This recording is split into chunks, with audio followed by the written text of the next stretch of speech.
work, but Fournier used his size, and then that soft touch. Give it up. I mean, get it up there and just give it a chance. Fred VanVleet!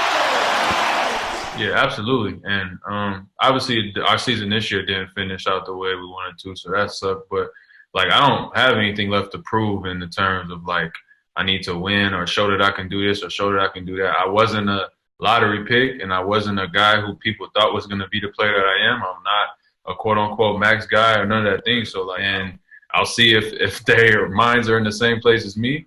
And if not, then we'll take the best deal that's on the table. But, like, what is up, everybody? Back with another video. I know I haven't uploaded in them long, but we're gonna be talking about Fred VanVleet and our chances and overall if he should stay with the Raptors or not.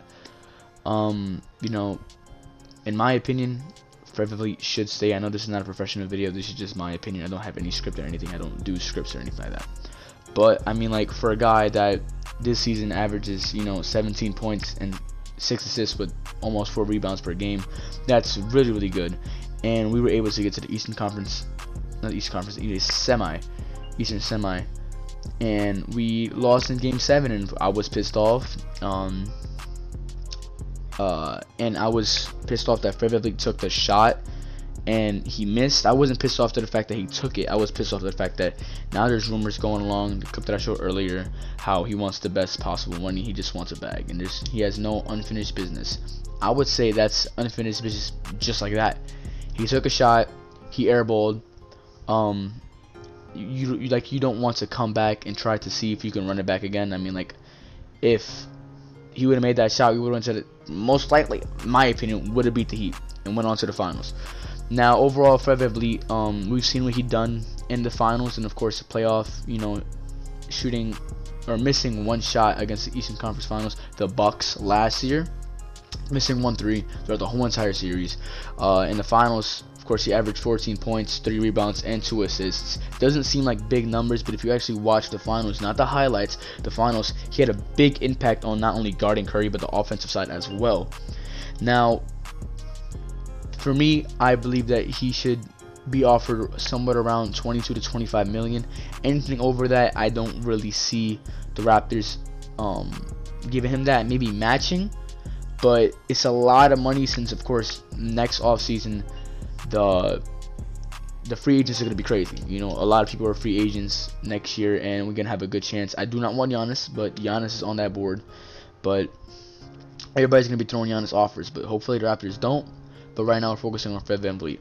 Of course, for a player that all of his career, was doubted and everything like that, and of course the bet on yourself slogan that he always holds, being undrafted, this is pretty big for him because he's he's getting offered 20+ mil. That's what's predicted, and he, like he said, he knows what he's worth, and Raptors just need to pay him his money, and see what happens during this draft. Or we get a small forward, or we get a key piece. Serge Ibaka also needs to stay, but we're focusing on Fred right now. Now, I'm just showing clips right now in the background, of course, of his highlights of 2018-2019. I really do think he's a key piece for this franchise, and of course, Fred VanVleet's gonna be our future. Kyle Lowry, he's getting old. I'm not gonna lie, he's really getting old, and at the age of 34, I believe he is. His next contract, when it comes out, he might just retire. And Fred VanVleet, like he said, if you watch the full podcast with JJ Redick, he said that he's gonna have to take over the team and might get an even bigger bag. Now, he's not worth super max just yet. Putting up those type of numbers, 17 points is not super max worthy. But we'll see, him running the point guard, Kyle Lowry getting a little bit old and retiring. Maybe you call for the supermax.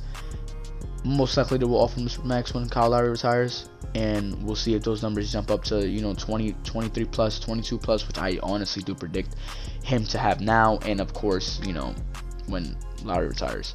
Now, teams I can see him going to is, of course, Detroit, New York. Those are really the only teams that have salary for him. I don't really see him going to anywhere else except Raps, Detroit, and of course the Knicks. But I see the Knicks throwing crazy amount of money to him, like stupid amount of money, like giving him a crazy amount of bag, and he might take it. He might just take it. I don't think we're gonna match that if it's over 28 million. I don't think we're gonna match that. But if so, there's possibilities we can go for other point guards in this off season, instead of Fred VanVleet. Now, of course, him being the best point guard in this off season, and him being a free agent, obviously this free agency, him being the best player, we can look at other players such as Gordon Dragic, but I guarantee you he's most likely going to sign back with the Heat. Other point guards overall, I don't really see any point guards that are really going to have an impact just like Fred VanVleet did in the 2019 finals, and of course this season alone. He's sharing the ball with Kyle Lowry, which might have an impact on his choice, but Kyle Lowry's a mentor and, you know, teaching Fred VanVleet how to go. Of course, Pascal Siakam is there, which is one of Fred VanVleet's best buddies, so I don't see him leaving anytime soon. Of course, with Pascal's piss poor performance in the playoffs, I don't see him going anywhere anytime soon. Of course, the Raptors are going to give him even more, you know, opportunities to touch the ball and see what he can do, and then come playoff time, Nick Nurse is going to have him in the side of a system. Now, the post-up spin moves and the little between the legs and everything that Pascal's doing, it's not working in the playoffs, and it just shown that it's not working at all. Fred VanVleet, he did pretty good in the playoffs, so did Kyle Lowry, but yet again, those shots in Game 7, of course, the block from Marcus Smart to Norman Powell, that really fucked us up, really did fuck us up for failure. Of course, OG Anunoby came out with the clutch, coming with that shot with literally not even a second on the clock. I believe it was 0.4. But overall, I'm not gonna have this video be more than 8 to 9 minutes. But Fred VanVleet, if you're watching this, which you most likely will not, please stay. Please stay. Wait, honestly, you got one vote for the NBA Finals MVP, and it should have. Obviously, it would, could go to Kawhi, and it did go to Kawhi. But you should have got more than one vote because you were excellent in that finals series, and you have that finals experience already on your 3rd year. You're going on your 4th, and if you could just please stay with us and be patient. You have the ball all the time. You have the ball whenever you're on the floor. Lowry stays passive when you're on the floor, and he's aggressive when he needs to. You're taking long range shots. You're taking layups.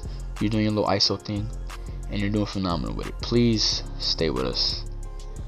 Please, until Lowry retires, then you can be offered that Supermax contract. But please, Freddie, I fucking love you. If she don't wanna die tonight, no, I know she